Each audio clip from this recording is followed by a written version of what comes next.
C'est un véritable coup de théâtre électoral après avoir critiqué le système Biya durant de longues années.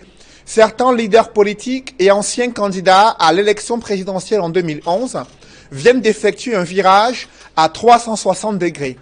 Sur la route d'Etoudi 2018, ils disent avoir choisi l'assurance tout risque, à savoir Paul Biya, 85 ans, dont 36 passés à la tête du Cameroun et encore candidat à sa propre succession. Ce soutien controversé à la candidature du président Paul Biya sème le trouble dans l'esprit de l'opinion publique nationale. Comment la fièvre électorale a-t-elle modifié l'ADN du G20 de l'opposition? Quels sont les enjeux d'une telle démarche au lendemain de l'ingérence gouvernementale dans les crises internes de certains partis de l'opposition? Dans cette arène politique où presque tous les coups sont permis, la caution de 30 millions de francs CFA a freiné les ambitions de certains candidats déclarés à l'élection présidentielle, malgré les crises sociopolitiques et sécuritaires qui secouent la République. Certains postulants, une vingtaine, ont fait acte de candidature à Elekam. À l'heure où le Cameroun se dirige vers une élection capitale, le président ivoirien Alassane Ouattara a choisi de passer la main en 2020 à une nouvelle génération de jeunes dirigeants.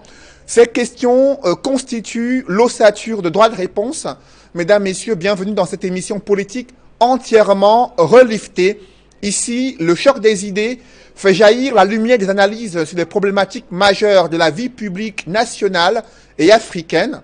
Avant de lever un coin de voile sur les experts de haut vol conviés sur ce plateau, je reçois tout d'abord Flavien Ndongo, le chroniqueur du dimanche qui signe son retour. Flavien, bonjour. Bonjour Cédric Noufélé, bonjour à tous les panélistes. Quel est le regard de la presse sur ces principales problématiques majeures ? Comme vous le dites, en tout cas, les sujets, et pas des moindres encore cette semaine qui s'achève, dans la presse cette semaine justement, pour ce qui est de la présidentielle du 7 octobre 2018, mutation dans l'une de ses parutions, s'est intéressé justement au nom partant à la course vers Etoudi, en présentant bien entendu les visages de ceux qui dirigent les partis politiques représentatifs ou pas. Le quotidien Mutation précise qu'ils ont donc des programmes importants pour le changement attendu par les citoyens, mais n'ont pas déposé de candidature. Quelles sont les raisons du désistement, s'interroge notamment le journal. Le quotidien Infomatin, qui se pose justement la même question, semble avoir donc des esquisses de réponse. Il y a qui pensent que les mutations et même les municipales devraient donc se tenir avant la présidentielle et donc pas de force humaine pour affronter la présidentielle. Et d'autres, c'est une question de moyens financiers, même si à côté de tout cela, ils soulignent que le RDPC utilise les moyens de l'État pour rester leader jusqu'ici. C'est donc la raison pour laquelle il jette l'éponge, souligne le quotidien Infomatin. Dans cette mouvance, le journal Le Messager fait savoir que Bernard Zongan, comme bien d'autres aussi, a préféré en tout cas de jeter l'éponge. Selon le quotidien, le leader de Croix au Cameroun, en abrégé CRAC, qui proposait pourtant un ambitieux projet de société, pense plutôt qu'à défaut d'avoir les moyens financiers pour se présenter à l'élection présidentielle, propose de se confier aux plus offrants qui lui permettraient donc de mettre en œuvre ses idées afin de sortir les Camerounais de la souffrance dans laquelle ils se trouvent en ce moment. Voilà entre autres le traitement que la presse a réservé à ce premier sujet de droit de réponse. Et pour ce qui est du second sujet, Cédric, toujours cette semaine, la presse s'est aussi intéressée à l'annonce et surtout le dépôt de la candidature du président Paul Biya à la présidentielle du 7 octobre 2018. Et du coup, donc, une odeur de grande manœuvre se dégage, pas seulement dans la presse, mais également dans les états-majors des partis politiques. Le Soir hebdomadaire n'a pas raté l'occasion et relève d'ailleurs que la région du Nord est fortement mobilisée pour plébisciter le chantre de l'auteur du renouveau national. Selon le tabloïd, c'est un engagement à œuvrer inlassablement à la brillante et massive réélection de Paul Biya à la tête de l'État du Cameroun. Le même journal, dans une autre livraison, parle notamment de l'honorable Bapoli Pot de l'Union des populations du Cameroun, qui met donc en garde tous les militants de sa formation politique qui ne voteront pas pour la réélection de Paul Biya. Le Soir hebdomadaire précise que l'honorable Bapoli Pot préserve ainsi l'alliance Union des populations du Cameroun, RDPC, c'est-à-dire le Rassemblement démocratique du peuple camerounais. À la suite des mouvances ou tout au moins des manœuvres, le journal Info Matin fait savoir que le soutien de l'Union des populations du Cameroun au candidat Paul Biya divise cette formation politique. Le secrétaire général d'une des factions en crise et la présidente Abiba, qui a d'ailleurs déposé son dossier de candidature pour la présidentielle, se regarde désormais en chien défaillance. C'est donc une guerre ouverte entre ceux qui veulent challenger Paul Biya et ceux qui soutiennent l'homme lion. À côté de ces situations, la presse relève qu'un groupement de partis politiques de l'opposition s'est d'ailleurs constitué pour soutenir la candidature de Paul Biya. La presse ne dit donc pas qui est justement à la manœuvre. C'est une question. C'est dès que vous parlerez également de la Côte d'Ivoire et bien entendu de ce qui intéresse sur le Camerounais, c'est-à-dire l'alternance dans ce pays. Les panélistes donneront à coup sûr leur point de vue sur l'engagement du président Alassane Dramane Ouattara. Merci Flavien Ndongo pour nous avoir rafraîchi la mémoire dans cette revue de presse dominicale. Place à présent aux panélistes et experts conviés sur ce plateau. J'accueille d'abord Franck ici. Bonjour Franck. Bonjour. Vous êtes secrétaire général du Cameroun People's Party. Bienvenue dans cette émission. Merci de nous inviter. Également présent sur ce plateau, Edmond Kambia. Bonjour Edmond. Bonjour Monsieur Noufele. Consultant sur droit de réponse, chef de la section politique et politique internationale pour le quotidien La Nouvelle Expression. Vous êtes toujours avec nous chaque dimanche. C'était un plaisir renouvelé. J'annonce également sur ce plateau Maître Lavoisier Sapi, avocat et conseiller juridique du SDF, qui est annoncé, mais aussi Maître Fidèle Djoubissi du MRC. Je précise que le député Bapor Lipot Robert, qui a été convié sur ce plateau, qui avait fait part de sa disponibilité et à la dernière minute, il a dit être indisponible. Évoquons avec vous, Franck, ici ce fait marquant de la semaine, 20 leaders politiques qui se réclament de l'opposition et qui soutiennent la candidature de Paul Biya à l'élection présidentielle prévue le 7 octobre 2018. Comment avez-vous réagi face à cette annonce, à ce soutien au chef de l'État, candidat à sa propre succession? Alors, cette annonce, comme vous le dites, suscite beaucoup de réactions. La première chose, je me réjouis un peu de ce soutien au chef de l'État parce que, vous savez, nous qui avons fait le choix difficile de nous engager en politique et de nous engager dans ce qui est convenu d'appeler l'opposition, on passe un peu par toutes sortes de critiques au quotidien. Et je pense que dans des moments difficiles comme ceux que nous vivons, c'est très important de faire ce type de clarification. Parce que ça va permettre clairement aux populations de faire la différence entre ceux qui sont d'authentiques défenseurs d'une rupture, d'une alternative, d'une gestion autre du pays, et ceux qui, manifestement, roulent pour des intérêts qui ne sont pas ceux du peuple. Donc, c'est une clarification que nous accueillons avec beaucoup de sourire. Et nous pensons que ça va faciliter le travail pour les vraies forces en termes de mobilisation des Camerounais.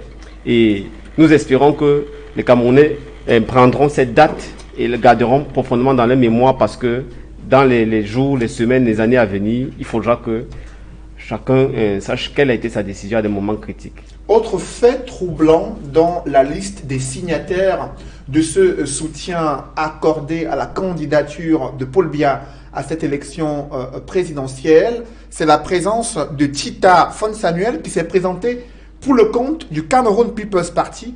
Franck, ici, est-ce que le président Paul Biya est le candidat du CPP à cette élection présidentielle?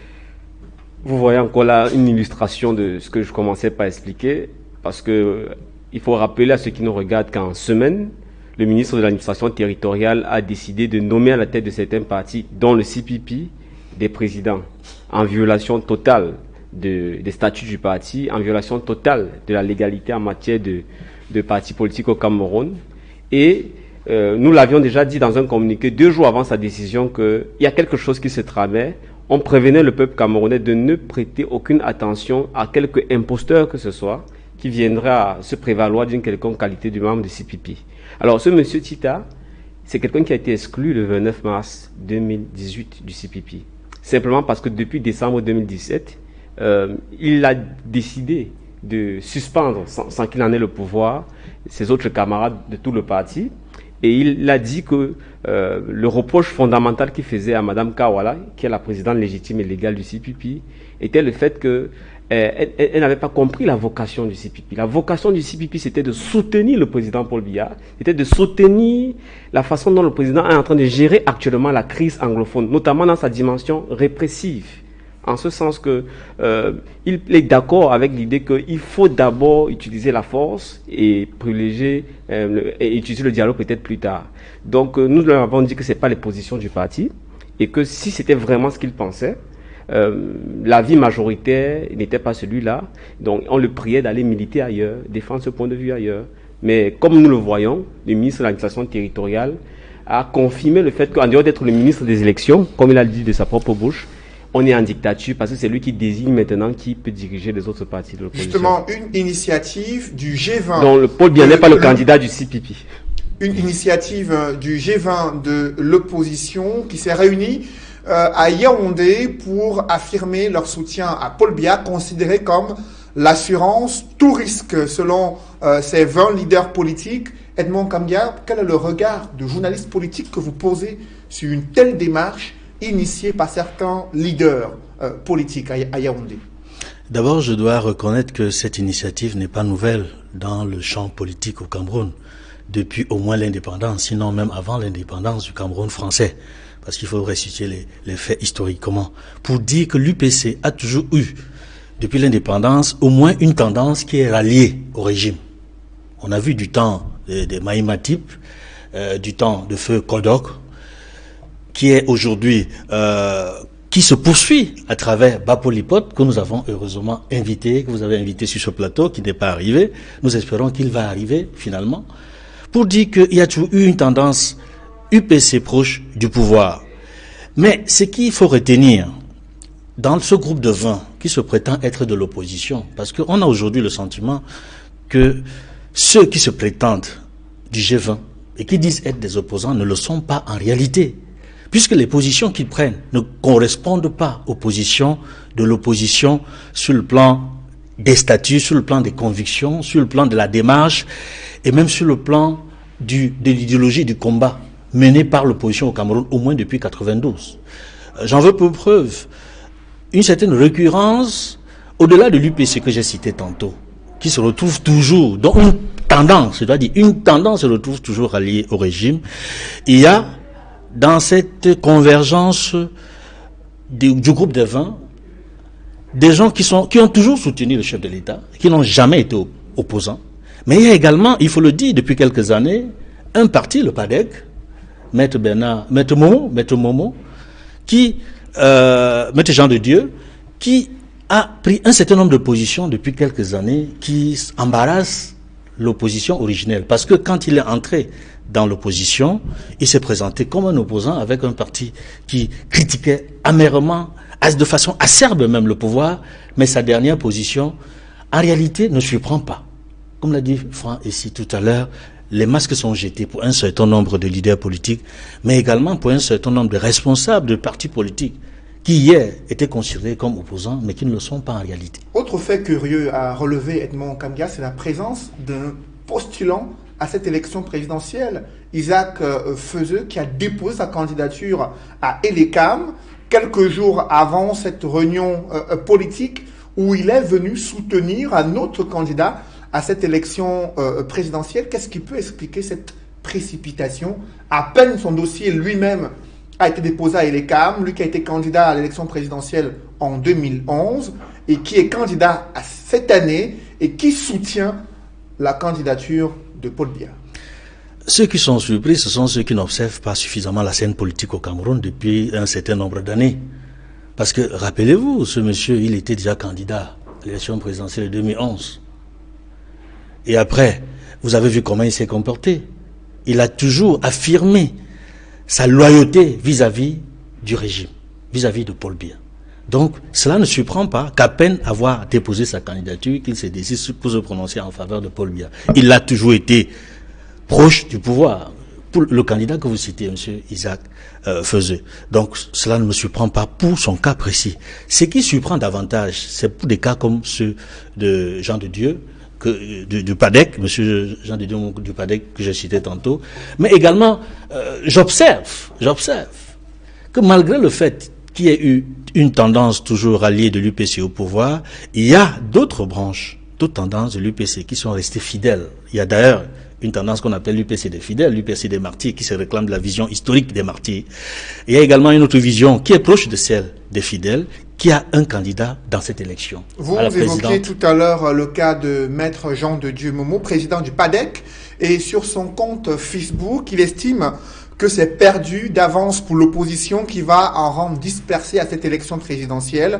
Pour justifier son ralliement à Paul Biya, il fait savoir que c'est le dernier mandat du chef de l'État, Paul Biya, et qu'il faut l'accompagner pour défendre la patrie du Cameroun contre les tentatives de déstabilisation et les velléités séparatistes dans les régions anglophones. Franck, ici, que pensez-vous des arguments brandis par Maître Jean de Dieu Momo pour justifier ce soutien à la candidature de Paul Biya à cette élection présidentielle? En dehors d'être absurde, incohérent, je dirais qu'ils sont pitoyables. Et je pense qu'il aurait mieux fait de se taire, parce que plus il ouvre la bouche, plus il cherche à le justifier, plus c'est, entre guillemets, ça donne la nausée. Et pour moi, je suis beaucoup plus inquiet pour tous ceux qui l'ont suivi, tous ceux qui ont cru en lui, tous ceux qui, même s'ils ne sont pas très nombreux, pensaient qu'il pouvait être une personnalité avec qui on pouvait bâtir ou aider à bâtir. Mais pour revenir sur le fond, je trouve quand même assez curieux qu'on ait un chef de l'État qui nous conduit aujourd'hui dans la guerre, sous qui on retourne sur l'ajustement structurel, qui nous met dans une situation d'impasse de développement. Parce que quand vous regardez le gouvernement actuel, il a renoncé à son DSE. En réalité, il a renoncé à toute stratégie d'émergence. Le pays est sous le plan d'urgence, plan d'ajustement, etc. Et on vous dit que quelqu'un qui est un aussi mauvais dirigeant, qui a si peu de résultats, on devrait encore lui confier cette année. En plus, il a quel âge? 85 ans. Mais je demande à ceux qui nous regardent là, si vous partez prendre un bus, des voyages de nuit, parce que une période de crise, c'est une période de crise, il y a l'obscurité. On a besoin de gens qui sont visionnaires. Au moment d'entrer dans le bus, on vous dit que celui qui va conduire, c'est quelqu'un qui a déjà fait plusieurs accidents et en plus qui a 85 ans. Vous allez entrer dans ce bus? Mais ceux du G20 estiment que le chef de l'État est l'homme sûr, qui rassure. Il est. Si ce n'est pas la sorcellerie, je ne sais pas ce que c'est. Honnêtement, non, je vais laisser les gants, je vais parler vraiment comme un Camerounais simple. C'est de la sorcellerie. C'est-à-dire, on ne comprend pas que des gens dotés de tout leur sens puissent avoir ce type d'argumentaire. Mais quelle est la démonstration? Quel est le lien? Ils veulent nous dire que M. Biya a 85 ans aujourd'hui, donc qui est plus proche de l'au-delà que d'autres choses. Donc s'il en venait à mourir, donc le Cameroun ne pourrait pas trouver un mécanisme pour survivre. Donc Paul Biya est devenu l'alpha et l'oméga de la survie du Cameroun. Mais c'est une absurdité terrible. Moi je pense qu'aujourd'hui il faut être sérieux. Et être sérieux, c'est voir que les multiples crises que nous vivons imposent que l'ensemble des forces vives s'asseyent autour d'une table pour rebâtir un consensus.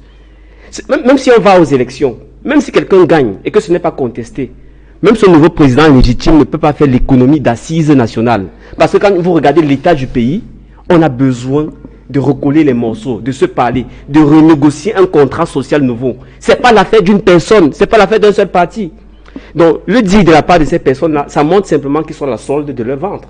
Point barre. Le président de la République considéré comme l'assurance tout risque. Selon 20 leaders politiques qui se sont réunis à Yaoundé, Edmond Kambia, Maître Jean de Dieu Momo estime que c'est perdu d'avance pour l'opposition. Regarde des statistiques d'Elecam concernant le nombre d'inscrits sur les listes électorales, concernant le nombre de voix que le président Paul Biya avait obtenu en 2011, et au regard de cette opposition qui va en rendre dispersée à cette élection, elle n'a pas les chances de gagner face à lui. Il faut l'accompagner pour son dernier mandat, dixit Maître Jean de Dieu Momo, président du PADEC. Que pensez-vous d'un tel argumentaire?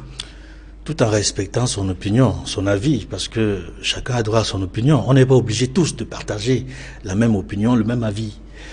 Mais il faut dire que sur ce point précis, il faut rappeler aux téléspectateurs, à tous ceux qui nous écoutent, à tous ceux qui nous regardent, que les électeurs ne sont pas comme des automates, y compris les électeurs du RDPC. Vous ne savez pas ce qui peut se passer dans l'isoloir.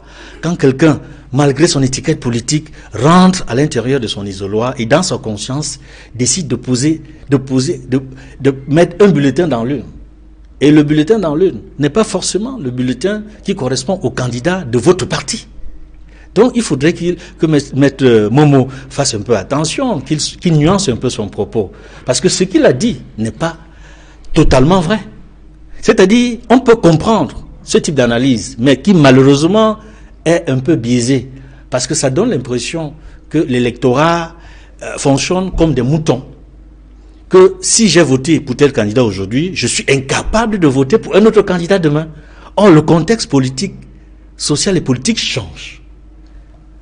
Il y a une certaine évolution sur le plan politique, sur le plan économique et social. Et on observe que dans la société, les choses vont de plus en plus mal. Donc, c'est à ce niveau que son analyse ne tient pas debout. Si les choses allaient dans le sens de l'amélioration, on pourrait comprendre que d'une certaine manière, son analyse pouvait tenir. Mais elle ne peut pas tenir définitivement parce que les choix des électeurs sont comme les choix de tous les hommes, c'est-à-dire divers et ondoyants. Justement, on ne peut pas préjuger que si 3 millions de personnes ont voté en 2011 pour telle personne, que les mêmes 3 millions voteront pour la même personne 7 ans après. Ce n'est pas possible. La candidature de Paul Biya qui suscite beaucoup de réactions à travers cette sortie de ces leaders politiques de l'opposition, parmi lesquels d'anciens candidats à l'élection présidentielle, mais aussi ceux qui aspirent cette année à briguer un mandat et finalement qui ont renoncé en soutenant la candidature de Paul Biya. Et Edmond Kamga, on observe que cette sortie de ces leaders politiques intervient quelques jours après que le ministre de l'administration territoriale ait choisi certains leaders politiques comme seuls représentants de certaines formations politiques, parmi lesquelles l'UPC, le CPP, dont les différents secrétaires généraux et présidents choisis par le gouvernement se sont retrouvés en train de soutenir la candidature de Paul Biya. Est-ce que c'était ça le deal entre l'administration territoriale et ses leaders? On assiste aujourd'hui à la concrétisation de ce qu'on peut appeler les grandes manœuvres qui se déroulent, qui se passent constamment lorsqu'il y a des élections présidentielles et même lorsqu'il y a des élections législatives et même municipales. Mais ici, on voit bien qu'il y a une certaine chronologie des faits. D'abord, le ministre de l'administration territoriale décide de considérer comme président ou responsable de partis politiques, de 3 formations politiques, des personnalités précises. Peu après, il y a un groupe qui se fait appeler G20, auquel font partie 2 de ces 3 responsables, et qui par hasard décident d'accorder leur soutien indéfectible au candidat du RDPC, le président Paul Biya. On ne peut pas penser que c'est hasardeux ou que ce n'est qu'une situation fortuite ou une coïncidence. C'est quelque chose d'orchestré qui a été bien organisé. Mais en même temps, on comprend très vite que le but de la manœuvre visait à démontrer qu'en réalité, il y a un groupe de partis politiques qui soutient fortement le chef de l'État. Et observez très bien la manœuvre. Ils insistent sur le fait qu'ils sont de l'opposition. Mais de quelle opposition s'agit-il? Ils ne font pas partie de l'opposition traditionnelle que l'on connaît au Cameroun. Je veux dire les grands partis connus lors des élections présidentielles au Cameroun. Depuis 92, de 92 à ce jour, ce ne sont pas ces grands partis qu'on a vus là-bas. Même si on a vu quelques étiquettes ou quelques candidats de formation politique qui ont parfois siégé dans ce que j'appelle le G7 de l'opposition camerounaise, mais qui par la suite ont jeté les masques. Justement, dans ce G7, il y avait bien sûr le président du PADEC, Maître Jean de Dieu Momo, et durant ces premières réunions qui se sont tenues entre 2011 et 2018, le CPP a eu à travailler avec le président du PADEC, Jean de Dieu Momo, dans plusieurs organisations qui visaient justement à structurer une coalition de l'opposition, rassembler des forces et des idées pour l'alternance démocratique du Cameroun. Alors, vous qui avez travaillé avec ces leaders qui aujourd'hui ont changé de camp, comment appréciez-vous ces démarches? Pensez-vous qu'il y a un lien entre le ministre de l'administration territoriale qui a adoubé selon son communiqué, certains leaders politiques comme les seuls représentants de certaines formations politiques, et la sortie qui est intervenue quelques jours plus tard. Le lien est évident. Nous, au moins au niveau du CPP, on le savait concernant le monsieur qui aurait été nommé à la tête de notre parti. Parce que depuis, comme je vous le disais, décembre 2017, nous avions déjà la preuve qu'avec le MINAT, ils étaient en train de préparer cette opération. Et c'est la raison pour laquelle nous avons été scrupuleux dans la gestion de cette autre tentative de déstabilisation, en ce sens que nous avons pris le soin de lui adresser une correspondance de rappel à l'ordre pour lui dire, un, que vous n'avez pas qualité pour convoquer des réunions. Un président d'honneur n'a aucun pouvoir au CPP. Deux, vous n'avez encore moins la qualité de suspendre les organes du parti. Trois, les positions de soutien à Paul Biya et de soutien de la répression de nos compatriotes anglophones, qui à l'époque même encore étaient encore dans des manifestations non violentes et pacifiques, étaient inacceptables et n'étaient pas conformes aux positions du parti.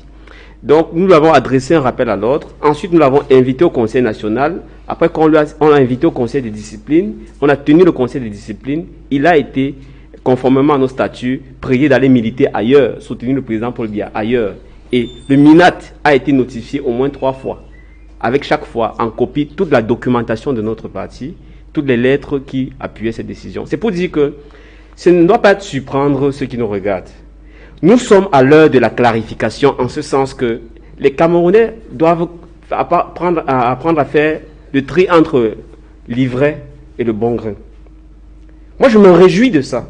Et quand vous parlez de Maître Momo, même au lendemain du G7, je me souviens que nous étions parmi les 7 partis, ceux qui poussaient le plus pour dire que les 7 principaux leaders devaient faire une sortie pour protester contre tous ces élections qui ne s'étaient pas bien passées.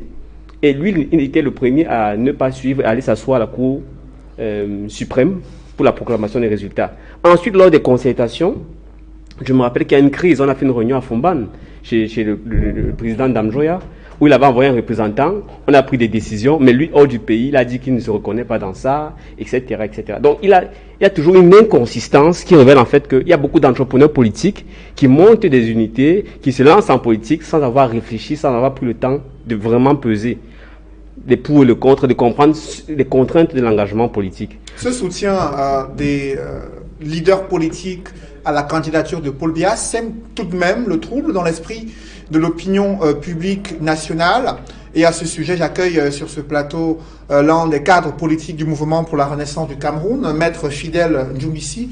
Bienvenue, bonjour. Bonjour Cédric et bonjour à tous les téléspectateurs de Equinox. Vous avez suivi cette dernière actualité concernant la sortie de ces leaders politiques qui ont décidé de soutenir le candidat Paul Biya à cette élection présidentielle. Comment analysez-vous un tel positionnement à l'heure où l'on se rapproche de cette élection capitale? La première analyse, la première observation que je dois faire, c'est que cette mobilisation de cette frange de l'opposition en faveur du parti au pouvoir donne raison à la vraie opposition dont fait partie le mouvement pour la renaissance du Cameroun. Parce que, souvenez-vous, Cédric, beaucoup de gens ont appelé à la candidature unique. D'autres ont même fait des propositions qui défient toutes les règles connues en matière politique, c'est-à-dire les primaires de l'opposition. Et ils se sont mis à nous accuser du fait que nous n'acceptions pas ce genre de proposition. Alors, maintenant, cette mobilisation de ces partis en faveur du NDPC démontre que tous les partis qui se réclament de l'opposition ne sont pas de l'opposition. Et nous pensons que c'est avec le dépôt des candidatures qui a eu lieu et qui a été arrêté le 19 juillet dernier, et ensuite les décisions qui seront rendues par le Conseil électoral s'agissant de ces candidatures, que le jeu politique va commencer à se clarifier dans notre pays. Avant qu'on arrive à cette étape prévue le 8 août 2018, il y a le ministre de l'administration territoriale qui a choisi des représentants de certaines formations politiques au regard des crises internes survenues dans ces différentes formations politiques, à savoir l'UPC, le MANIDEM et le CPP. Quelles sont, selon la loi, les limites et les pouvoirs du ministre de l'administration territoriale qui encadre les formations politiques au Cameroun?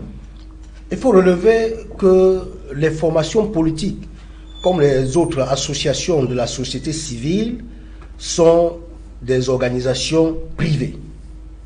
Et en tant que telles, c'est les statuts, le règlement intérieur et les différentes résolutions prises en assemblée ou en convention ou en congrès qui régissent ces organisations. Et la gestion interne est souveraine et dépend des militants et non du ministre de l'administration territoriale.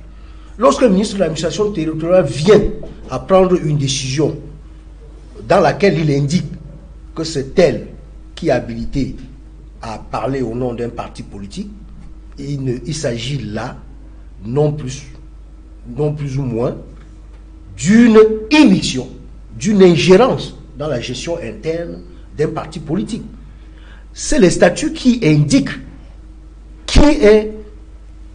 qui représente le parti.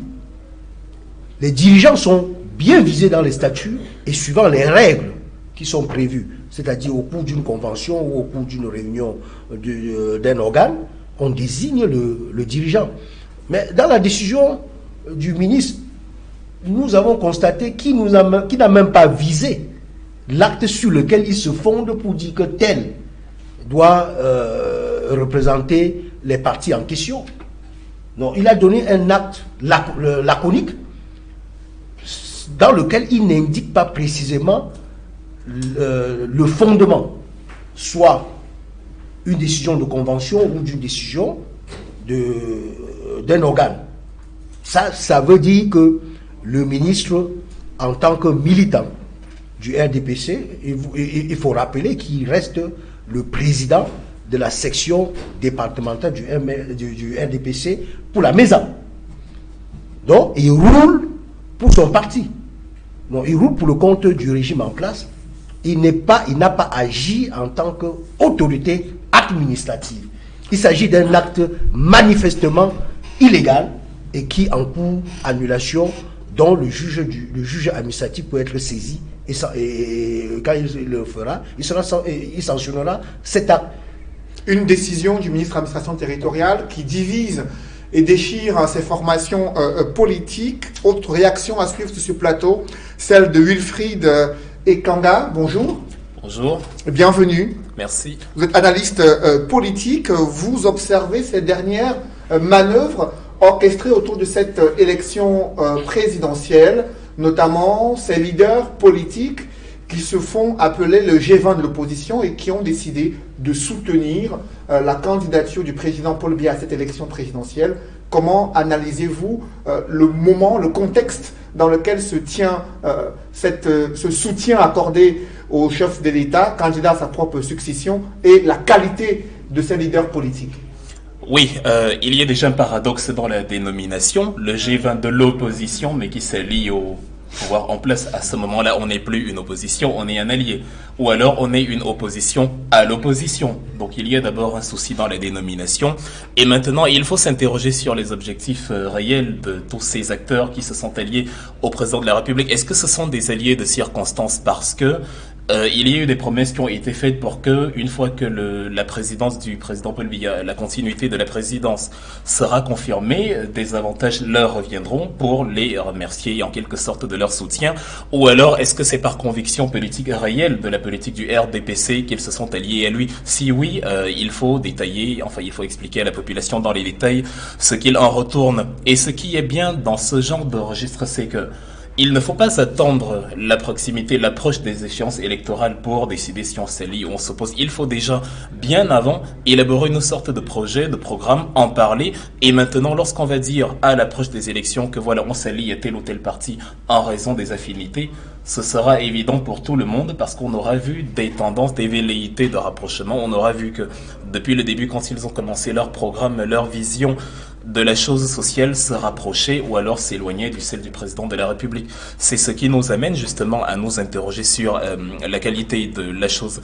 On a aujourd'hui, entre autres, l'UNDP de Bello Boba Maïgare qui a apporté son soutien aussi au président de la République. C'est vrai, bon, on peut considérer que oui, c'est normal qu'il s'allie, mais je pars du principe que la préoccupation principale d'un ministre du Tourisme et des Loisirs ne doit pas être de réaffirmer son soutien au président sortant pour les élections à venir, mais plutôt de se dire en tant que ministre des tourismes, ministre d'État chargé des tourismes et des loisirs, quel est le bilan de mon action sur l'échéance passée? Qu'est-ce que j'ai y apporté aux Camerounais, à un pays riche comme le Cameroun en matière de tourisme? On dit ça comme ça, mais on peut prendre un exemple banal, on dit dans les faits.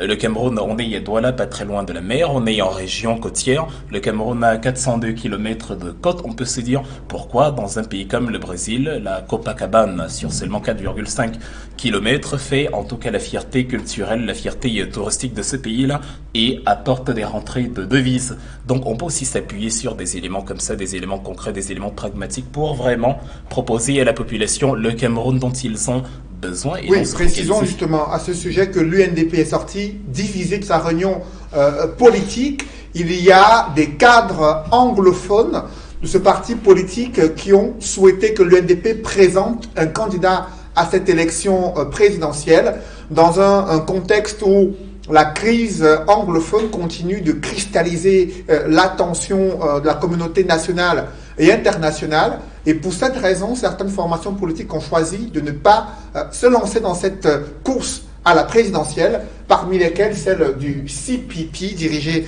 par Edith Kawala. Vous n'êtes pas dans cette course à la présidentielle. Par contre, il y a une vingtaine de postulants qui ont fait acte de candidature. Comment appréciez-vous le jeu politique qui se dessine autour de cette élection présidentielle? Franck Lissi. Merci. Déjà pour revenir sur les raisons pour lesquelles nous ne sommes pas à cette élection et pas seulement aux autres élections locales dans le contexte actuel, c'est simplement à cause de la situation.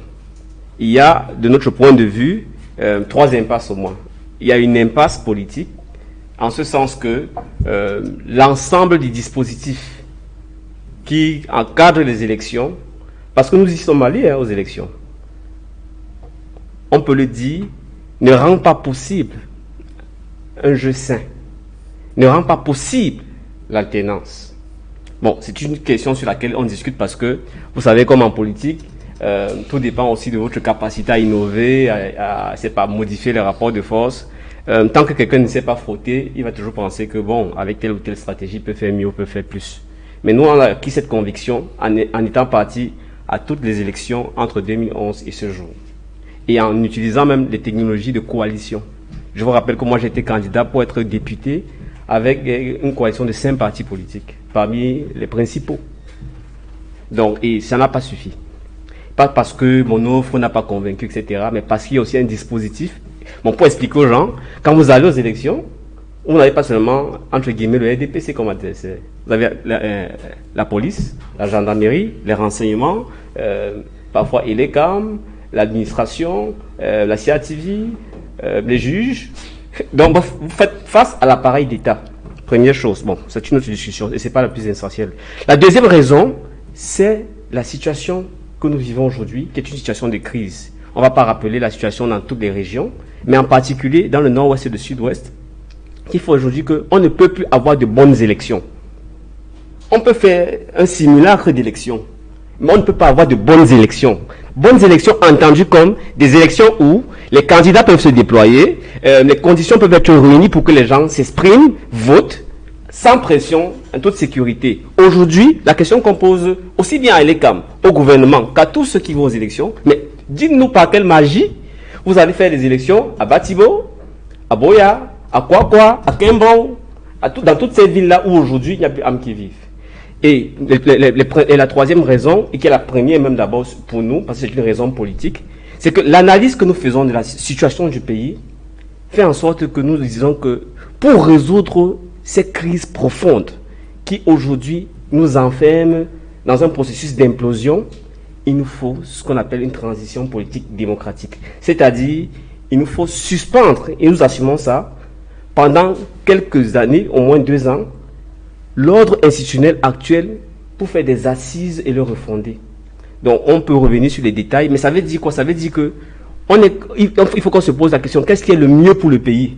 Est-ce simplement des élections ou est-ce de s'asseoir et de renouer le consensus sur l'ordre gouvernant, les systèmes institutionnels, le système électoral et un certain nombre de crises qui sont en cours et qui méritent aussi que les Camerounais se parlent. Justement, malgré... Donc, ce sont les raisons pour lesquelles nous, on n'y va pas. Malgré ces différentes parce qu'on est focalisé sur les solutions à ces crises. Que vous avez évoquées. Et nous terminons en disant que même si quelqu'un va aux élections, même si quelqu'un de l'opposition gagne l'élection, ces assises que nous disons là, cette refondation-là est incontournable. Donc nous préparons ça. Justement, il y a une vingtaine de postulants qui font acte de candidature à ELECAM pour cette élection présidentielle prévue le 7 octobre 2018. Edmond Kambia, la nouvelle expression, a tenu à relever des curiosités sur cette liste de postulants en attendant la liste définitive qui doit être publiée le 8 août prochain par le Conseil électoral.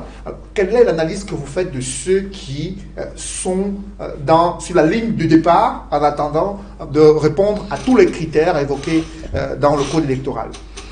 En attendant donc la liste que publiera le Conseil électoral le 8 août prochain, il faut dire que le directeur général des élections a annoncé qu'il y a déjà 28 candidats qui ont déposé leur dossier, parmi lesquels 6 candidats indépendants et 22 qui appartiennent ou qui ont été présentés par les partis politiques. La première observation est qu'il y a eu quelques candidats qui se sont déjà présentés aux élections précédentes, mais ils sont les moins nombreux. Une bonne partie est constituée de nouveaux candidats, et notamment des candidats indépendants, mais surtout des personnalités inconnues de l'opinion publique nationale, ou alors inconnues des médias, ou alors des candidatures dont certaines présentent comme étiquette de parti le nom du candidat du parti au pouvoir. Je ne vais pas citer cette candidate-là qui est candidat à l'élection présidentielle, mais le nom de son parti, c'est le nom du candidat du parti au pouvoir. Donc il y a des curiosités comme ça. Il y a également, parmi les candidats indépendants, je disais tantôt des personnalités inconnues. Bon, vous savez, chaque Camerounais a le droit, tant que vous jugez de vos droits civils et politiques et que vous avez au moins 35 ans, vous pouvez présenter votre candidature. Il faut également remplir d'autres critères, payer le cautionnement et autres. Mais il faut dire, malheureusement, ça c'est peut-être une opinion individuelle, qu'il y a encore des candidatures un peu farfelues. J'espère que d'ici là, le Conseil électoral va faire son travail. Je présume également que le Conseil constitutionnel fera également son travail. Mais le moment n'est peut-être pas à faire des jugements. Il faut simplement observer et dire qu'on attend la suite. On donnera notre opinion quand la liste définitive sera publiée. Il faut préciser tout de même que parmi les candidats déclarés en début d'année ou en milieu d'année 2018, certains n'ont pas pu déposer leur dossier faute de la caution fixée à 30 millions de francs CFA. On a retrouvé quand même des anciens candidats à l'élection présidentielle, bien connus sur la scène politique. Est-ce que cette caution a finalement découragé, démotivé plus d'un sur cette route d'Etoudi 2018? Il faudrait qu'on nuance nos propos. On ne peut pas répondre de façon péremptoire, de dire que c'est à cause parce que le chiffre a doublé, on est passé de 15 millions à 30 millions pratiquement pour le cautionnement. 5 millions. Non, 5 millions. 5 millions. Oui. 5 millions. À 30 millions. À 30 millions. Donc ça a plus que doublé en réalité. C'est vrai, ce cautionnement, le montant a découragé un certain nombre de candidats. Mais ça n'a pas découragé d'autres. Parce que je vois certaines personnes qui ont déposé leur candidature et dont on a du mal à justifier où est-ce qu'ils ont pu trouver cet argent-là. Bon, on ne va pas citer des noms. Il faut simplement regretter aussi que dans ce pays, parmi ces candidatures, il y a, certes, des personnalités bien connues sur le plan médiatique et autres, mais d'autres, je l'ai dit tantôt, qui sont moins connus. Mais encore, il y a des candidats qui n'ont pas pu déposer leur dossier parce que effectivement le cautionnement a manqué. Mais en réalité, il faut dire une chose. Ce n'est pas la seule raison. C'est-à-dire, le montant du cautionnement n'est pas la seule raison. Il y a d'autres qui ont évoqué la mauvaise loi électorale. Mais je pense également que cet argument ne tient pas la route. Parce qu'en déclarant la candidature, la plupart des candidats savaient que la loi n'est pas parfaite, qu'elle n'est pas bonne. Ils connaissaient ce qui s'est passé en 2012, c'est-à-dire ce qui s'est passé notamment au niveau de la modification de la loi électorale, les nouvelles dispositions, et il fallait s'arrimer à ces nouvelles dispositions. Donc en réalité, la plupart des arguments qui sont avancés pour se désister ne tiennent pas la route.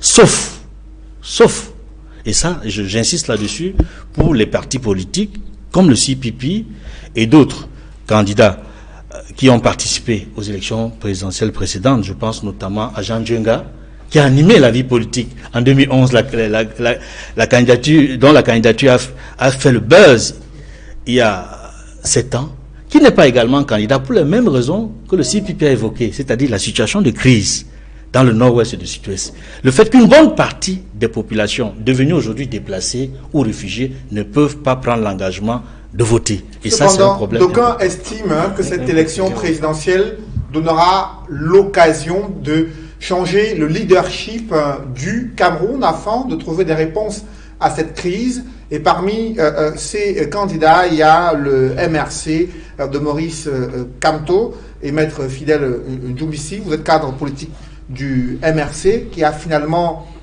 déposé le dossier de candidature de son champion. Comment appréciez-vous cette liste de 29 postulants qui ont fait acte de candidature à ELECAM et qui aspirent à diriger le Cameroun?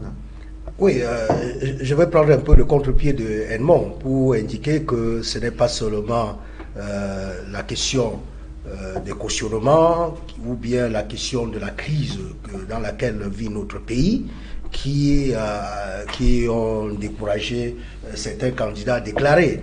Je peux bien comprendre que le CPP ait donné ses raisons pour ne pas prendre part et que le CPP l'avait annoncé depuis que pour les raisons de crise sécuritaire, il ne prendra pas part à cette élection. Mais je pense à d'autres occasions, nous avons relevé que certains qui indiquaient qui avaient déclaré leur candidature ne remplissaient pas les conditions. Et la condition principale qui fait que beaucoup qui ont déclaré leur candidature n'ont pas déposé le dossier, c'est que leur parti n'est pas représenté dans un conseil municipal ou au Parlement, parce que c'est la condition fondamentale pour investir un candidat à l'élection présidentielle. Si vous voyez un cas comme celui du CRAC de M. Djonga, ou bien Ilain Kamga qui je pense pas appelle déjà au boycott, c'est de mauvaise foi parce que leurs partis ne sont pas représentés. Il faut qu'ils le disent aux Camerounais, ils ne remplissent pas les conditions pour investir un candidat. Et sur les mêmes raisons, je dis que le droit c'est une science. Ça veut dire on peut décrire, on peut expliquer et on peut prévoir. Et je vais prévoir en indiquant que les 28 candidatures qui sont déposées, il y aura au moins 20 candidatures qui seront rejetées, sans que le Conseil électoral ait même besoin d'analyser le fond. Il y a au moins 20 candidatures qui seront rejetées, illimine litis. Vous avez souligné le cas, par exemple, de la présidente de l'UPC qui a déposé son dossier de candidature au même moment où le ministre de l'administration territoriale reconnaît plutôt comme seul représentant de l'UPC le député Bapo Lipote. Est-ce que c'est un cas litigieux qui pourrait se poser à ELECAM et au Conseil constitutionnel? C'est un cas de contentieux qui se profile à l'horizon. Parce que dans tous les cas de figure, le Conseil constitutionnel sera saisi. Que ELECAM reçoive ce dossier ou qu'il le rejette, la partie qui se sentira lésée va saisir le Conseil constitutionnel. Et ce sera l'occasion pour nous d'apprécier l'indépendance du Conseil constitutionnel. Parce qu'à ce moment, le Conseil constitutionnel sera appelé à dire qui peut parler au nom de l'UPC conformément au statut et au règlement intérieur de l'UPC et non par rapport à la décision du ministre de l'administration territoriale. Donc c'est un cas de contentieux qui se profile à l'horizon, qui risque d'arriver. Et à ce moment, je pense que le Conseil constitutionnel sera appelé à faire jurisprudence. Au-delà de ces différentes... Donc je voudrais aussi indiquer... Je vous en prie, je voudrais indiquer que qu'il n'y a pas eu seulement la question de cautionnement. Il y a cette question de candidature indépendante où il faut rassembler 300 signatures. Il faut rassembler 300 signatures, pas de n'importe qui, puisque la loi indique les personnes qui doivent donner les signatures. C'est les conseillers municipaux, c'est les chefs traditionnels de premier degré, c'est les membres des chambres consulaires, c'est-à-dire chambre d'agriculture, chambre de l'artisanat et chambre du commerce, et les membres du Parlement. Voilà les seules personnes qui peuvent donner les signatures. Et ces signatures on doit recueillir 30 signatures par région. C'est 30 signatures par région multipliées par 10 régions, ça fait 300. Et une personne habilitée à donner la signature ne peut pas donner plus d'une signature. Donc je doute fort que même les 6 candidatures indépendantes indiquées seront reçues. Je pense que c'est des candidatures qui seront rejetées, tout comme les candidats qui sont investis par les partis politiques qui ne sont pas représentés ni au Parlement, ni dans un conseil. Et dans l'attente justement de cette décision du Conseil électoral prévue le 8 août 2018, les grands sujets de cette présidentielle commencent déjà à se dessiner, Wilfried et Kanga, concernant le débat présidentiel et les problématiques majeures de la vie nationale. Selon vous, quels doivent être ces sujets à débattre durant cette présidentielle à venir? C'est une très belle question parce que les pays d'Afrique francophone ont un problème véritable, c'est le problème du discours bureaucrate. Il est assez paradoxal de voir devant l'insuffisance économique et sociale de nos pays, devant les manquements infrastructurels dans ces domaines, que nos discours, nos débats, justement, lors des échéances électorales se portent principalement sur la présidence de la République. Évidemment, c'est un volet important. Notamment, il est important que, comme dans le cas du Cameroun aujourd'hui, on s'appesantit autant sur la crise dans la région du sud-ouest et du nord-ouest. Évidemment, c'est ce qu'on appelle les sujets brûlants. Ça fait partie des sujets dont il faut parler, mais sur ce sujet-là, il faut non seulement en parler, mais bien parler. Notamment, je trouve curieux que le CPP, que moi j'apprécie, en tout cas sa présidente Edith Kabon, voilà, que moi j'apprécie, ou même encore tous les autres partis qui ont décidé qu'il n'irait pas aux élections en raison de la crise anglophone, je trouve ça très paradoxal. C'est-à-dire, nous avons une crise, on a des échéances électorales, on a dans un parti la conviction que le champion en place actuellement ne résout pas le problème comme il se devrait. On a l'opportunité d'accéder à la magistrature suprême à sa place et de résoudre le problème comme on l'entend. Et on opte comme solution de renoncer et à se présenter alors qu'on sait pertinemment que c'est la meilleure façon pour le champion, justement, de continuer de poursuivre sa politique qu'on estime pourtant inappropriée. Donc ça, c'est un sujet dont il est bon de parler, comme on parle aujourd'hui, mais après, il faut justement le prendre... Si vous permettez, je vous en prie, Franck Essi, permettez à Wilfried et Kanga de poursuivre, ensuite vous pourrez réagir. Wilfried? Oui, c'est un volet, et maintenant on peut m'embrayer encore dessus en rappelant que la raison même pour laquelle les élections ont du mal à se tenir dans cette région, ce n'est pas à cause du président de la République. C'est-à-dire, tout le monde gagnerait à ce que les régions s'y tiennent, les tenants de l'instabilité dans la région, et c'est ça qui est curieux d'ailleurs, si on prend, je parle pas des anglophones, mais si on prend les Ambazoniens, c'est-à-dire ceux qui sont responsables du trouble actuel, on s'entend sur le fait que oui, à l'origine, l'État en était le responsable, mais ceux qui sont à l'origine du trouble actuel et qui sont totalement opposés à une logique d'apaisement, sont ceux à cause de qui les élections ne peuvent pas s'y tenir. Et après, c'est paradoxal de dire justement à l'État central de ne pas tenir les élections parce que la situation est instable. Maintenant, à côté de ça, il y a les autres enjeux, et je reviens dessus justement, les enjeux économiques. Il ne faut pas donner l'impression à la population camerounaise que ce qui intéresse les administrants ou alors l'oligarchie dominante, c'est d'accéder soi-même et son entourage à la magistrature suprême. Il y a un volet qui est assez absent dans ce registre, c'est la population. On a l'impression qu'on utilise la population un peu comme elle était utilisée lors des guerres qualifiées de mondiales comme de la chair à canon. On a besoin de peu avant les élections, on les oublie sur la trêve de 6 ans et à la 7e année, on les reconsidère encore parce qu'on a besoin de leur voix.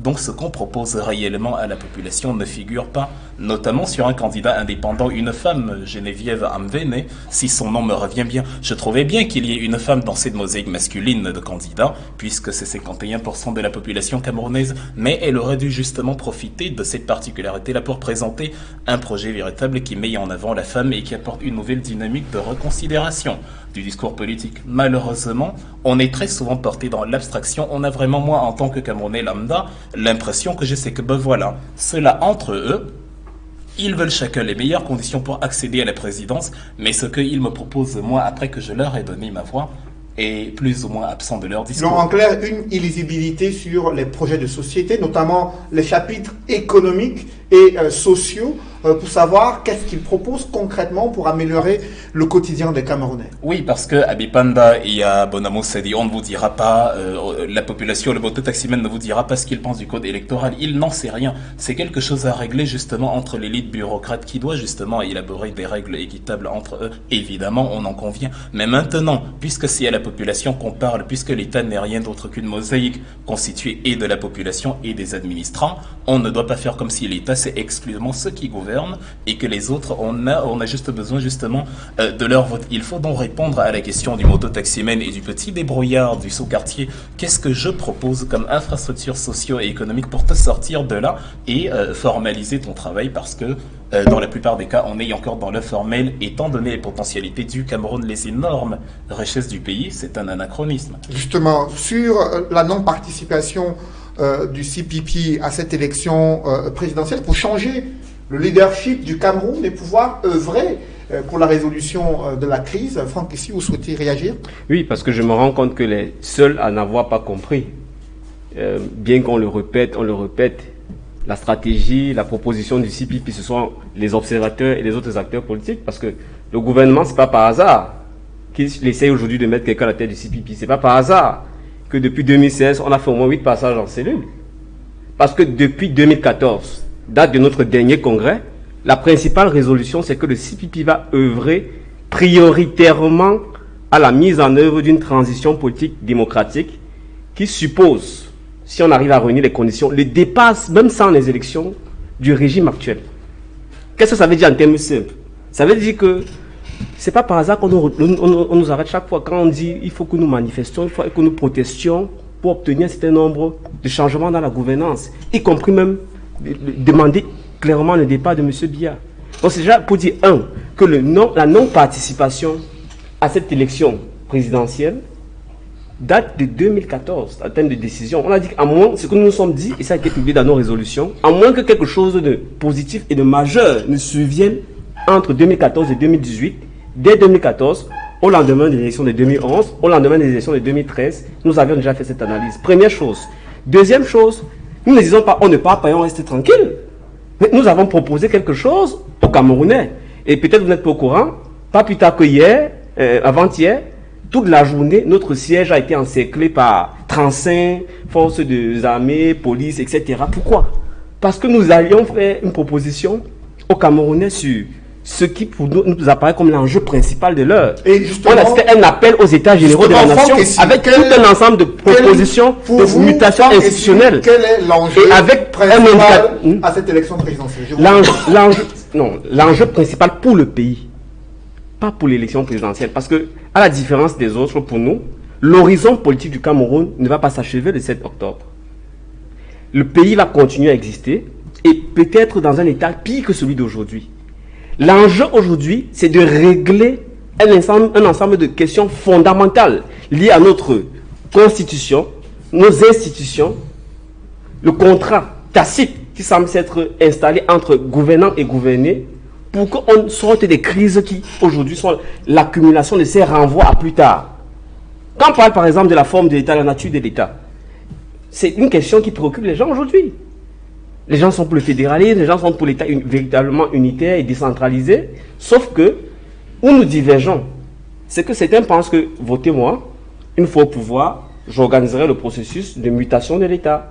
Et alors que nous disons, c'est plus une affaire à confier à un seul acteur, c'est nous ensemble qui devons imposer qu'il y ait des assises où on commence à en débattre. Une forme de, si on veut utiliser une terminologie qui était à la mode il y a plus de 20 ans, une sorte de conférence nationale souveraine dont les résolutions vont s'imposer à tous. Voilà ce que nous proposons.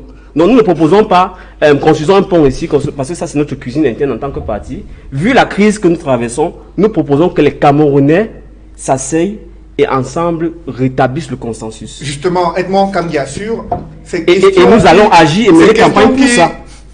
Ces questions qui structurent le débat de cette élection présidentielle, vous avez suivi les intervenants précédents, à la fois les problématiques économiques, le quotidien des Camerounais et des enjeux nationaux concernant la forme de l'État, la Constitution et les institutions indépendantes et qui sont fortes. Quelle est votre analyse à ce sujet? D'abord, je voudrais dire un mot par rapport à ce que Maître Njoumissi disait tantôt, en disant qu'il prend le contre-pied de mon propos. Non, il ne prend pas le contre-pied de mon propos. En réalité, sur son premier développement, on dit la même chose. Parce que j'ai dit qu'un certain nombre d'acteurs politiques n'ont pas suffisamment pris en compte les modifications qui ont été apportées à la loi électorale. Parce que la loi du 19 avril 2012 portant code électoral a été modifiée le 23 décembre 2012. Et il a été modifié et complété par des dispositions dont la prise en compte est importante pour ce scrutin qu'il a développé par la suite. Ça, c'est le premier point. Le deuxième, c'est mon inquiétude sur son appréciation des dossiers de candidature qui ont été déposés, en ce qui concerne notamment des candidatures indépendantes. C'est vrai qu'il faut 300 signatures venant des personnalités qu'il a citées, mais de dire que 20 candidatures au moins seront rejetées sur les 28, je me rends compte qu'il lit vraiment dans la boule de cristal. Parce que pour tenir de tels propos, il faut avoir eu accès au dossier. Or, il me semble qu'aujourd'hui, depuis que les dossiers ont été déposés à l'ECAM, c'est maintenant seulement que le Conseil électoral est en train d'examiner point par point les dossiers. Donc, n'allons pas vite en besogne. Laissons le Conseil électoral faire son travail et nous présenter une première liste à la date convenue par la loi électorale, c'est-à-dire le 8 août prochain. Maintenant, sur les sujets brûlants d'actualité qui vont être débattus durant cette présidentielle, selon vous? Les questions de fond sont de deux sortes. Les premières sont de type qui rentrent dans ce que je pourrais appeler la gouvernance. La deuxième catégorie de préoccupation se résume aux grandes crises actuelles dans le pays, et en particulier la crise qui secoue les régions du nord-ouest et du sud-ouest. Quand je parle des grandes crises, je pense également à la guerre contre Boko Haram, je pense à la situation des réfugiés qui nous viennent de la Centrafrique, qui sont de plus en plus nombreux, des centaines de milliers à la frontière, à l'est du pays, mais particulièrement, comme je l'ai dit tantôt, à la situation qui prévaut dans le nord-ouest et le sud-ouest. Je pense que le débat sera important sur le plan concernant la gouvernance. Dans la gouvernance, c'est la manière dont ce pays a été géré, les difficultés rencontrées, les occasions manquées, qui sont très nombreuses sur le plan social, sur le plan économique, sur le plan culturel. Ça va susciter un vrai débat pour les candidats qui ont des vrais projets de société ou des bons programmes qui soient capables de susciter l'adhésion des futurs électeurs. La deuxième préoccupation, fondamentalement, c'est la crise anglophone. Le drame aujourd'hui, c'est d'aller aux élections sans avoir pu régler cette crise. Et c'est la raison pour laquelle il me semble que la crise anglophone sera au cœur du débat pendant la campagne électorale. C'est-à-dire que les candidats aux élections le veulent ou pas, la crise anglophone va s'imposer dans le débat. Déjà qu'elle est présente. Depuis que le chef de l'État, le président de la République, a convoqué le corps électoral, la situation est de plus en plus instable, où l'insécurité est plus grande encore dans le nord-ouest et le sud-ouest. Donc il va falloir que nos forces de défense et de sécurité redoublent de vigilance pour assurer la sécurité des populations. Mais il va falloir également que cette armée soit professionnelle, soit véritablement professionnelle, parce que les exactions qui ont été condamnées par Amnesty International Récemment, il y a quelques heures seulement, le ministre de la Communication revenait encore sur la question relative aux vidéos, sur laquelle je ne vais pas m'étendre, pour dire qu'en réalité, aujourd'hui, plus que jamais, il y a le débat politique qui va tourner autour de la question du fédéralisme. Il y a le débat sécuritaire. Il y a le débat social et économique par rapport à la situation des jeunes dans ce pays. Il va falloir faire le bilan. Il va falloir faire le bilan de toutes ces grandes réalisations, entre guillemets, je maintiens les guillemets, qui ont été faites par le gouvernement en place à travers des projets structurants dont on attend encore qu'ils puissent fonctionner de manière efficiente. Parce que beaucoup de choses ont été faites, ça il faut le reconnaître sur le terrain, mais elles ne peuvent pas être exploitées ni fonctionner. Regardez le port autonome de Kribi, regardez la plupart des barrages à Memvele, Mekim et autres. Pourquoi ne fonctionnent-ils pas comme il se doit? Nous en parlerons justement dans le cadre d'une autre émission. Maître Fidèle Doumbissi, sur les enjeux de cette élection présidentielle, au moment où le Cameroun vit des heures troubles relatives à cette crise sociopolitique et sécuritaire qui secoue certaines régions du pays, au moment où le Cameroun traverse une crise économique assez importante. Selon vous, quels doivent être les sujets brûlants d'actualité qui vont être débattus durant cette présidentielle? Oui, avant d'y répondre, je voulais relever à l'attention un mot que je ne lis pas dans la boule de cristal. Moi, j'ai fait une analyse scientifique. L'homme de science est un homme de prédiction. Donc, sur la base des éléments qui sont donnés et sur la base du passé. Et que sur ces deux bases, nous pouvons prédire. L'homme de science est un homme de prédiction. Quand vous faites la science, vous ne pouvez pas prédire, vous n'êtes pas un homme de science. Donc, lorsque j'aurais dit ça, je voulais indiquer que les enjeux pour l'élection présidentielle à venir sont importants. Et c'est dommage, M. Kangala a relevé tout à l'heure, c'est dommage que certains partis n'aient pas pris part à cette élection. Certains partis qui étaient en capacité de prendre part à cette élection, comme le CPP, c'est dommage, parce que ce sera l'occasion, et M. Kangala a bien relevé tout à l'heure, ce sera l'occasion de critiquer le régime en place s'agissant de la question anglophone. Parce que le débat va s'ouvrir, comme on l'a dit, sur la forme de l'État. La forme de l'État sera au cœur des débats pendant la campagne à venir. Et ce ne sera pas seulement ça, parce que le problème du Cameroun ne se réduit pas seulement à la crise anglophone. Il y a un problème économique grave, il y a un problème d'insertion des jeunes, c'est-à-dire il y a un chômage massif des jeunes auquel il faut trouver des solutions. Et à cette élection, les candidats doivent faire des propositions.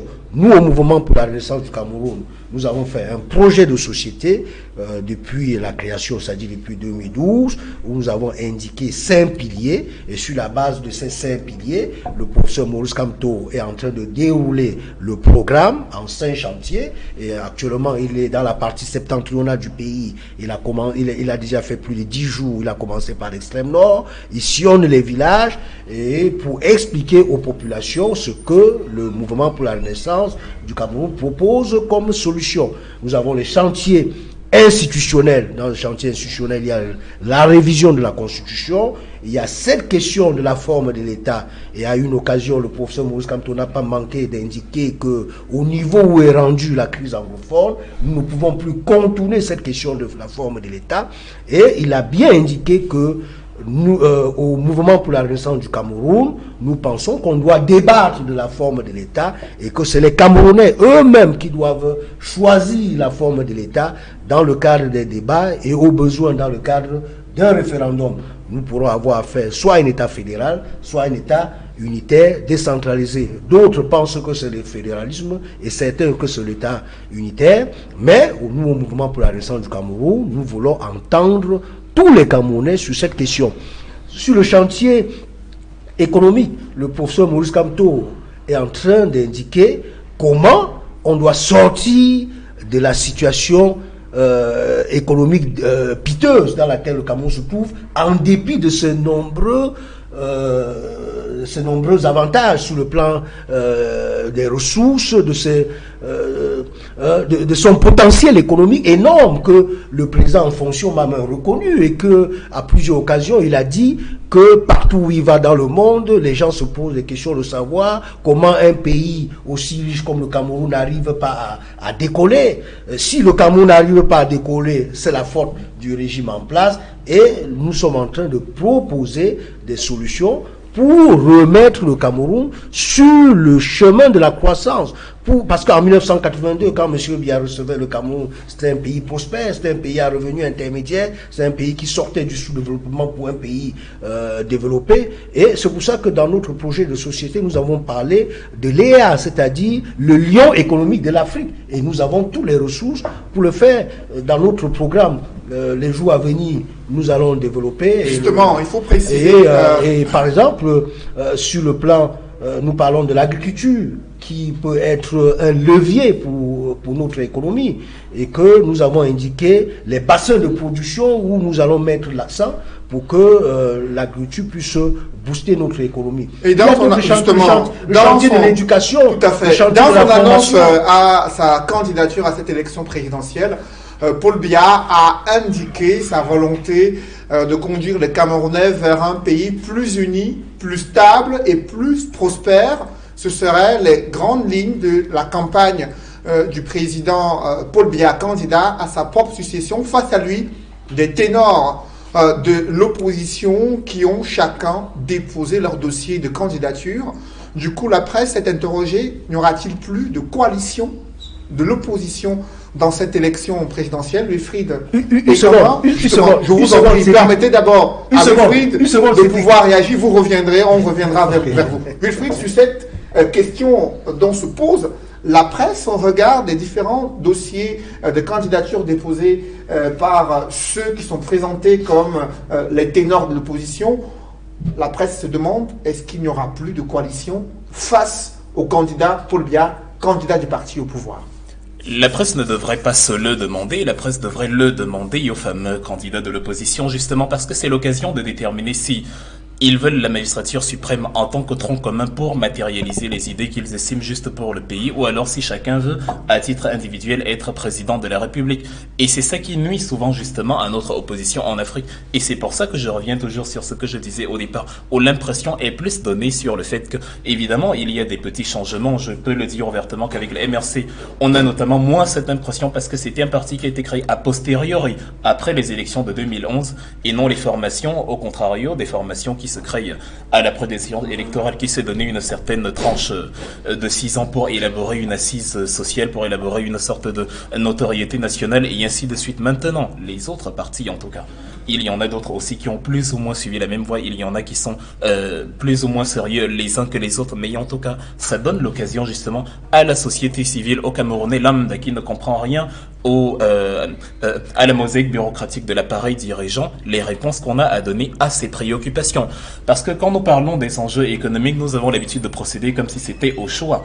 Parler de l'économie pour le développement d'un pays, qu'il soit culturel, social ou national comme on a aujourd'hui, ce n'est pas une option, c'est une nécessité absolue. Parce que qu'on se le dise, même les revendications anglophones aujourd'hui, au départ, oui, c'est parti d'une revendication bureaucrato-juridique, on va dire, les avocats et les enseignants qui réclamaient la traduction de leurs textes. Mais dans le fond, les anglophones, justement, s'estiment lésés, évidemment, pas forcément à raison, puisque tout le Cameroun, en quelque sorte, est lésé.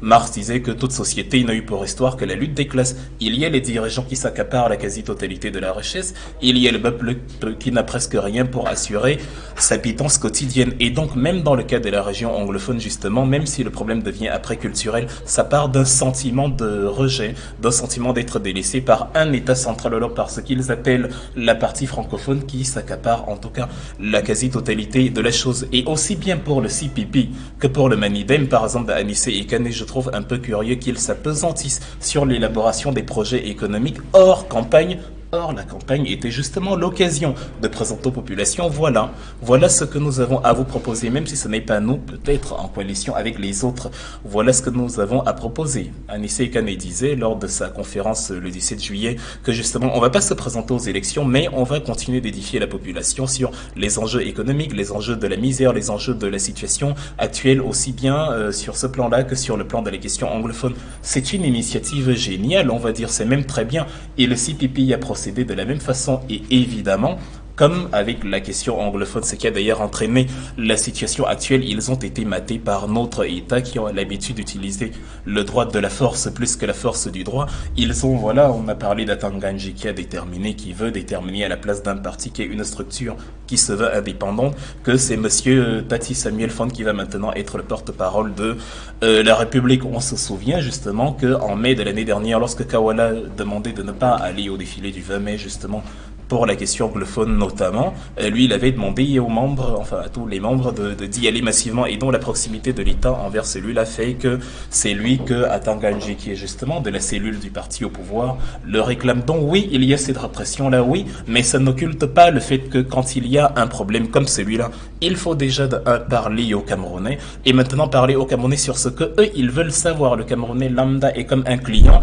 qui vient demander, enfin c'est les besoins du client qu'il faut considérer et non dire aux clients ce que moi j'ai envie de dire, c'est ceci. C'est pour ça que la population n'écoute pas les partis d'opposition. Et justement, et la nouvelle expression, on a parlé, juste après le dépôt des différentes candidatures, y aura-t-il coalition de l'opposition ou c'est un positionnement individuel observé chez ces différents leaders politiques qui comptent challenger Paul Biya à ce scrutin présidentiel? Edmond Kambia. Effectivement, ça a été un des grands titres du quotidien La Nouvelle Expression la semaine qui s'est achevée.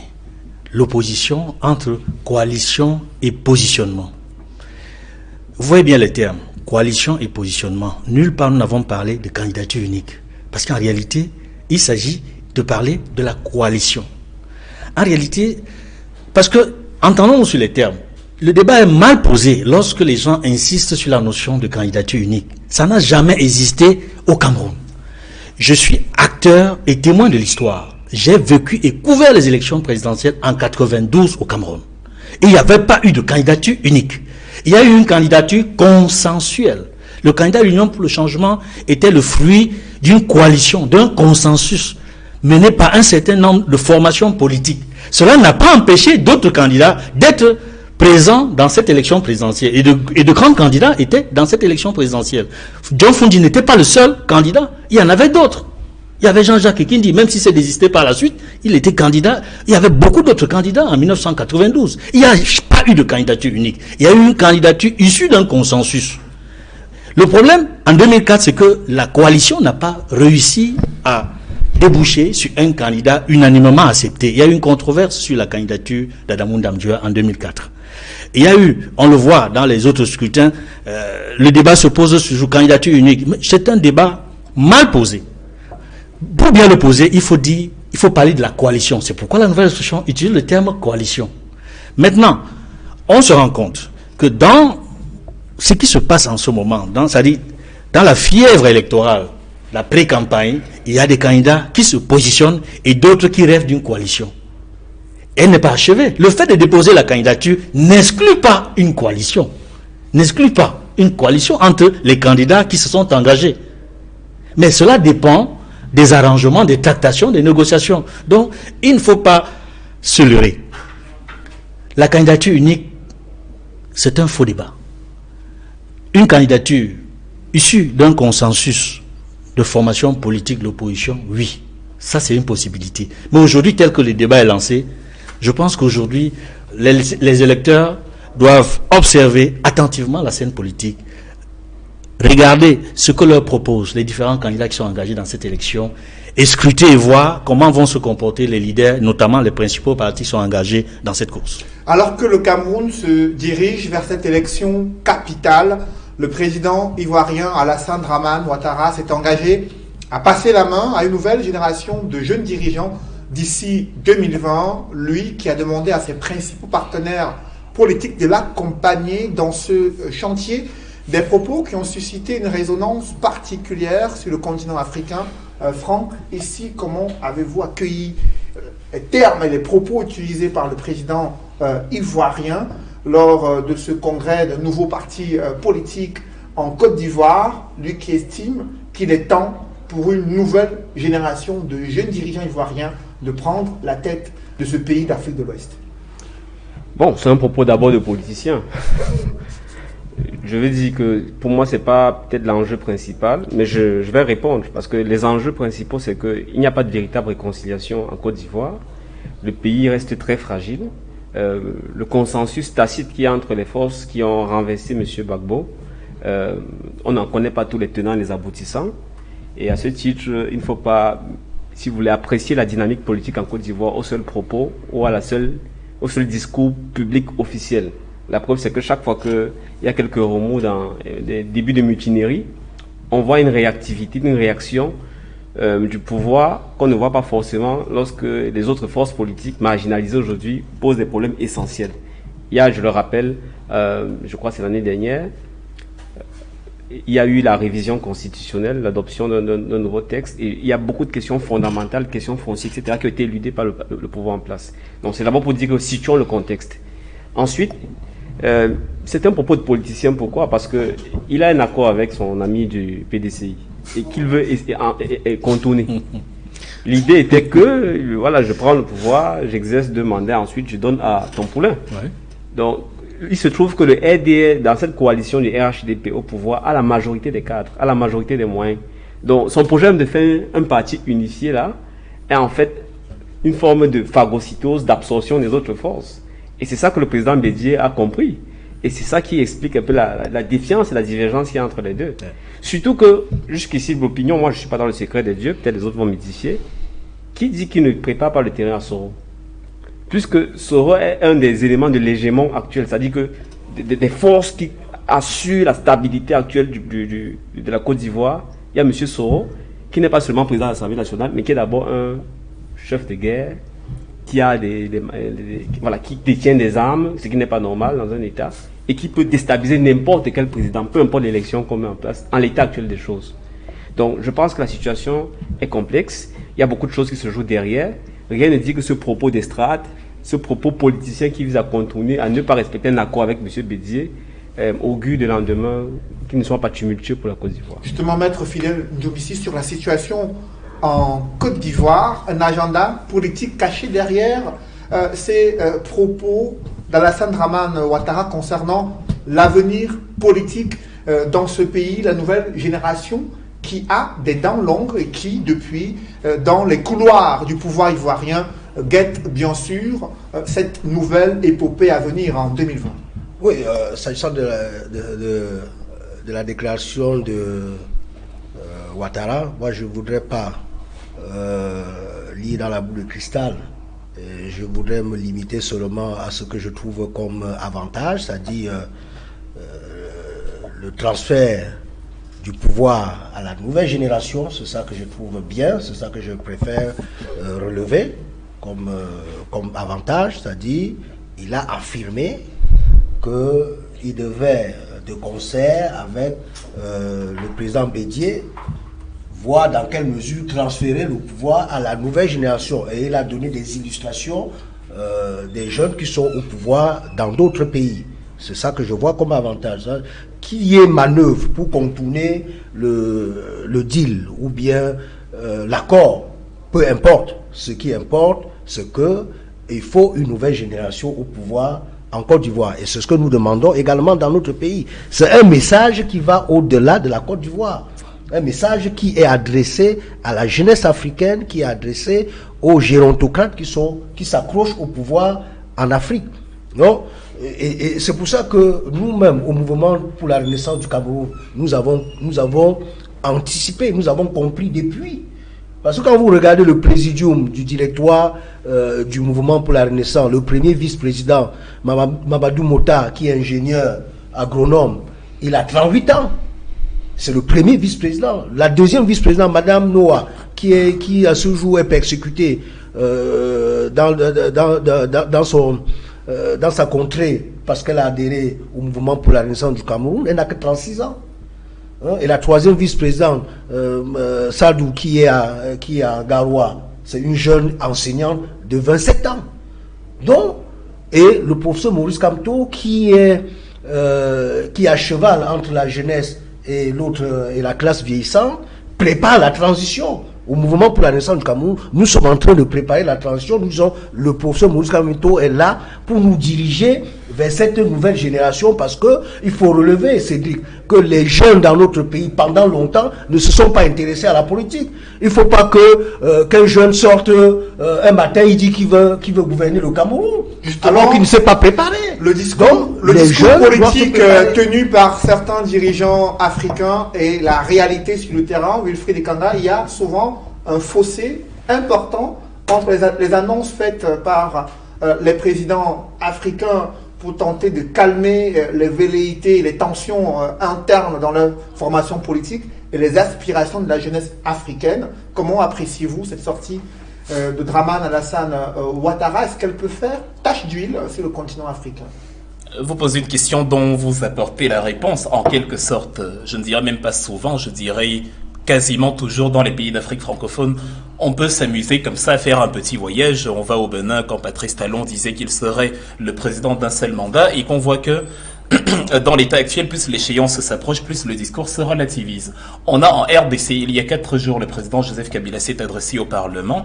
Les élections, c'est le 23 décembre 2018. Il avait déjà dit, il y a 2 ans, qu'il ne se porterait pas candidat. Et ensuite, il y a eu les bouleversements qu'on a connus. Ça a été prolongé d'1 an pour 2017, pour encore être prolongé d'1 an maintenant pour la fin de l'année 2018.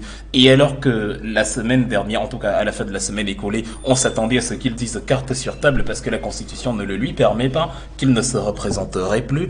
Il a non seulement loué la politique qu'il a menée, la politique économique de la RDC et les résultats accomplis, il a loué la fiabilité des textes constitutionnels. Il a dit comme ça de manière abstraite que les textes seront respectés. Mais l'opposition, justement, est restée sur sa faim. Aussi bien les exilés Katumbi que Tshisekedi, ou ceux sur le terrain Tshisekedi et les autres, le PALU, Parti Lumumbashi Unifié, et tout le monde s'est dit: il a beaucoup parlé, il a bien parlé, ça a duré 1 heure, mais il n'a pas donné la réponse à ce que nous attendions. Et maintenant, sur le cas de la Côte d'Ivoire, qu'est-ce qu'il faut penser de ce que Alassane Ouattara a dit?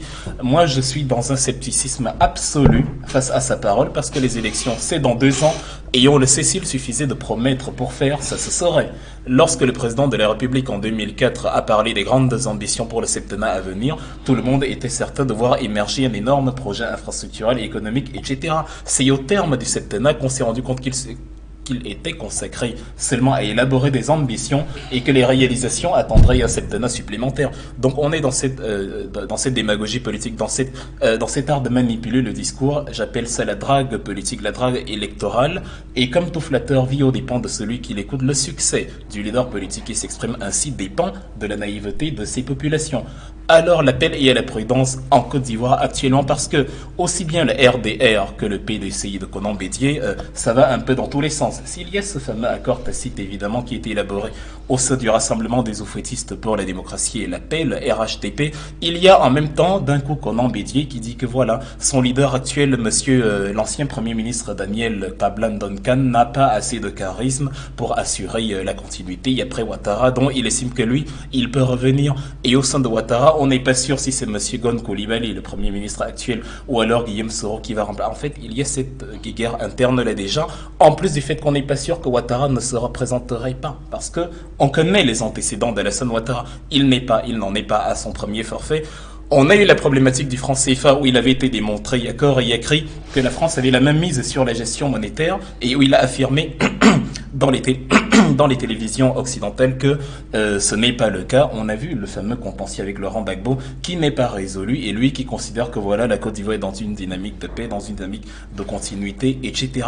On a le volet jeunesse. Attention, ce n'est pas parce qu'un président est plus jeune que le président actuel que sa politique sera meilleure. Et il faut surtout faire attention des effets tendance. Oui, Sébastien Kurz en Autriche n'a que 31 ans, Justin Trudeau au Canada et Emmanuel Macron sont aussi dans la quarantaine, mais un pays comme l'Allemagne, qui est la première puissance économique, a un mandat renouvelable éternellement. Donc la question n'est pas toujours sur la structure, mais sur le programme politique. Et maintenant, si les textes... Mais il faut observer cette difficulté de transition entre les différentes générations, celles qui ont pris le pouvoir depuis de nombreuses années et qui ont du mal à le transférer aux nouveaux jeunes leaders politiques, quel que soit l'âge. Comment expliquer quand dans les pays d'Afrique francophone, ce problème se pose avec acuité? Parce que l'appétit vient en mangeant. Et je reviens une troisième fois sur la problématique que j'ai énoncée au départ. C'est ça le distinguo entre les pays d'Afrique francophone et les pays d'Afrique dits anglophones. Dans les pays d'Afrique anglophone, on fonctionne comme les dragons d'Asie, Taïwan, la Corée du Sud, Singapour, etc. On parle économie, technologie, création de richesses. Les pays francophones ont un modèle économique qu'on peut qualifier sans exagérer d'hors sujet parce qu'ils structurent l'État de manière à ce que la fonction publique soit le premier employeur. Devant l'absence de création de richesse, tout le monde voit en la fonction publique justement l'accès à la prospérité économique. Et comme on y a accédé, on ne veut pas lâcher parce qu'il n'y a pas de volet à côté de création de richesse. Ou en fait, dans les pays industrialisés d'aujourd'hui, c'est le secteur privé qui finance même les politiciens du secteur public. Ayant élaboré une politique décalée comme ça de nos réalités et des énormes potentialités de richesse que nous avons, il est normal que dans les discours justement aussi bien du parti au pouvoir, quand je parlais de Bello Bouba qui devrait plus s'appesantir sur le projet du tourisme que sur l'invitation à réélire Paul Biya, aussi bien dans des partis rayants que des partis d'opposition, on parle plus de code électoral, de mauvaise structure, de mauvaise gouvernance que de parler au peuple. En fait, c'est appétit-là qui vient en mangeant dans ce modèle bureaucratique où la fonction publique est le premier pourvoyeur de richesse. On ne veut pas lâcher parce qu'on estime que si on lâche, on aura tout perdu. Merci Wilfried Ekanga, analyste politique. Mesdames, messieurs, c'est la fin de cette émission. Merci Franck Essi, secrétaire général du CPP.